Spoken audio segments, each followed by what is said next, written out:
Previously on The Wrong and the Reckless. Dummy, idiot, dummy, dummy, nincompoop, dummy, dummy, stupid, dummy.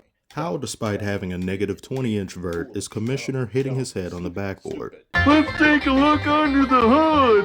And look at Coca-Cola. Look at that Slovenian footwork.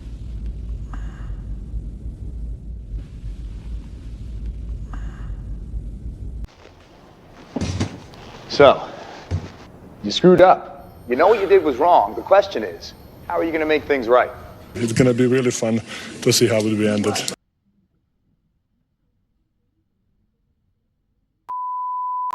The power goes out for the umpteenth time, but live as I'm making a video. That's never happened before. But I guess it's true what they say. It's the playoffs where amazing happens. I glazed this man in the past. I'm not pausing because I don't have time for it. But when I did, I've never done that before. I've never been so foolish. Never said that before. And numerous times I even talked about USA versus Serbia. Never got the countries confused. But I do it now in the middle of the playoffs? How unclutch can I be? My apologies to anyone watching from Serbia or Slovenia. Triple double apologies to you all. And apologies to everyone else who's watching. I'm almost at 60,000 and making amateur level mistakes. G League Ignite mistakes. Worse, actually, the Shanghai Sharks don't even want me. I'm not even sure which state I live in anymore. I think I live in Minnesota, Massachusetts. I can't wait to watch the New York Knicks face the Utah Pistons later today.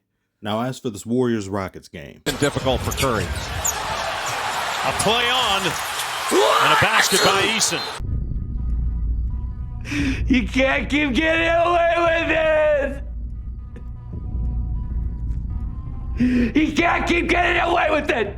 How is there no call? How is there no call? How is there no call? These refs are foul, felonious fodder. Whistles with attitude will blow y'all a horn for something like this, but putting your arms around a man's neck and bringing him down to the ground, no call, no anything. But the foul on LeBron involved a hand on his arm disrupting his shooting. I don't know, it didn't. It did not. And, at the very least, call them both.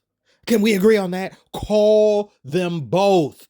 To call one and not the other is insane. And he did this on Steven Adams too. He's come back to finish the job. And no one stops him. I don't know if you saw Dylan Brooks was defending Amon Thompson, but also then called you a dirty player. I was wondering what your response was to that. I don't have one.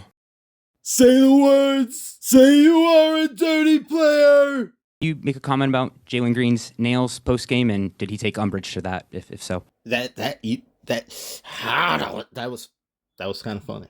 That was kind of funny. He told Jalen Green, go get your nails done, did. Fix your cuticles. Get a manicure, a mani-pedi. Okay, it was more than kind of funny. It was funny. See, I can be fair. I can be objective. But why don't you go and join him, Draymond? Why don't you go and get your hooves painted? Just talking.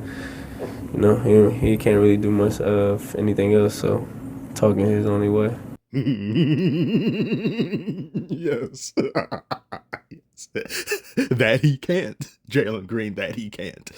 But if we're being like defensively and as hate aside, yes, he can do things.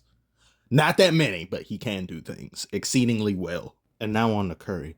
They've put this man through a gauntlet of gropes. Should Warriors happen to win this series, Houston should not be in any way, shape, or form discouraged about how they've played Curry. They've done about as good a job as any team I've ever seen, having Amen Thompson on him, numerous other players on him, and they're doing an exemplary job. He's just the greatest shooter in the multiverse. It's just only so much you can do. 36 points on 52% shooting from the floor while being put in bakas by the entire Rockets team.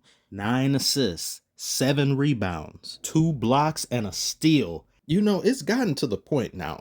If you don't, I say this with confidence now, if you don't have this man at least in your top 10, you are blasphemous. I mean, that's where he would ideally fall. He'd be somewhere like, 10, 9 is that? But it's time. It is simply time. And I think amongst the top 10, he would be the shortest player because he's listed at 6'2". He's doing all of this at 6'2". If he was 6'6" like Kobe or Jordan, or any taller, 6'8", 6'9" like LeBron, and he was doing all this, it'd still be tremendously impressive. Of course, anyway, but I just find it even more impressive when a little player, by NBA standards, is able to do this, create this much dismay and confusion to an entire team. And when he's not on the court, he leaves a gaping hole on the team, or they sorely miss him. Warriors became offensively stagnant when Curry wasn't in the game. Warriors as a team were like 0 of 8 while Curry wasn't on the floor for the few minutes that he wasn't, because he played nearly the entire game, which was a huge question coming into this game without Jimmy Butler being there. Where's the scoring going to come from? Who's going to put the ball in the bucket? Podziemski was 1 of 6 from 3-point range, and Post was 1 of 7 from the floor. I'm about to open up an investigation because I'm getting tired of these two numbers. Gary Payton and Buddy Hield stepped up. They did better, but you were sorely missing production from those other two players. And this game became so grounded and physical, and it's been physical this whole series. Any bucket from anyone is the equivalent of seeing an oasis in the Sahara Desert. This game was completely dependent upon Curry. He could not afford to have a bad game. He could not afford to have a mid game. He had to be good or greater. I didn't have the Warriors winning this game at all. I thought the Houston Rockets would take advantage of Jimmy Butler's not being there. I thought they'd pull out a victory, a close victory, but a victory nonetheless. I'm very surprised to see that they didn't. Warriors going up 2-1 against them. If Warriors can somehow win the next game, you may not even feel the need to bring Jimmy back this series. You say, well, maybe we can actually handle this without him. Give him more time to rest. They've already afforded him even more time to come back. He doesn't have to come back prematurely. In the meantime, he can continue to tell Buddy Hield to not dribble the ball. He's saying, you know that thing you do? You know that thing you're bouncing the ball and stuff? I told you to stop doing that shit. How many times do I have to keep telling you? You just catch and shoot. Actually, don't do that either. Can you just make the shot without the ball? Does that make sense? I said different times, experience is going to probably be the determining factor in this series, and the Warriors do have it in spades. Yes, they are older. Rockets are faster, quicker playing team, but experience can close the gaps like nothing else in the NBA. And look what this man is doing. Oh, I would be so angry if I was the other team. I couldn't, the shimmying, the emotes that some of these players, I couldn't stand it. I have to do something about him. I'd be more of a reactionary emoting player. Somebody else is emoting, and it's okay, you go do it, I'm gonna do it back to you. Well, actually, I'm gonna act a fool in any situation. What am I even talking about? This has been one of my favorite series thus far.